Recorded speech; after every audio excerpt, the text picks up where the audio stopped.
What's up YouTube, and welcome back to another 2 cents worth video. Today we'll be covering how to speed up your Minecraft or remove lag or increase your frame rates, whatever, however you want to call it. So let's get right into it by entering into our menu, options, and video settings. The first thing you'll want to look at is your graphics.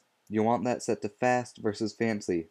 Fast will just make it go faster, and because fast is focusing more on your frame rate, whereas fancy is focusing more on making stuff look good. But things looking good usually comes at the sacrifice of speed. So you'll want that set to fast. Next, smooth lighting, you'll want that turned off. It will help increase your frame rates. Particles, you'll want those at minimal. Particles are the little specks that come off of blocks when you're breaking them, or the smoke coming from fire, stuff like that. So again, it makes the game look good, but it also will slow down the game performance.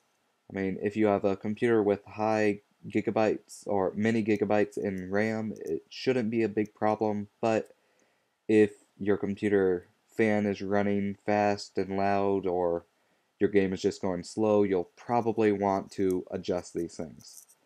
Next up is the render distance. The lower it is, or the shorter distance you can see, the faster your frame rate. Just because there's so many fewer chunks that the game has to load.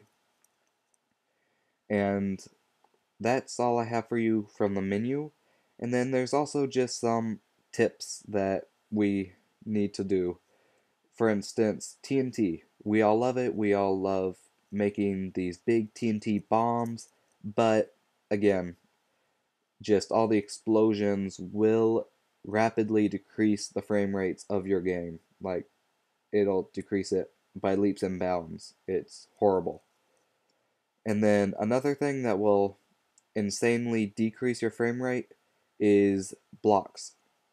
So if you have them in a chest, no problem. But just having many blocks just sitting out like that, if you have many numbers or vast numbers of blocks sitting around, it will decrease your frame rate just because the game has to do the graphics for each individual spinning floating block, and that will take up a lot of your computer processing. So yeah, these are just a few quick tips on how to speed up your Minecraft game performance. I hope it helped, and don't forget to hit that like and subscribe button. So until next time guys, enjoy Minecrafting.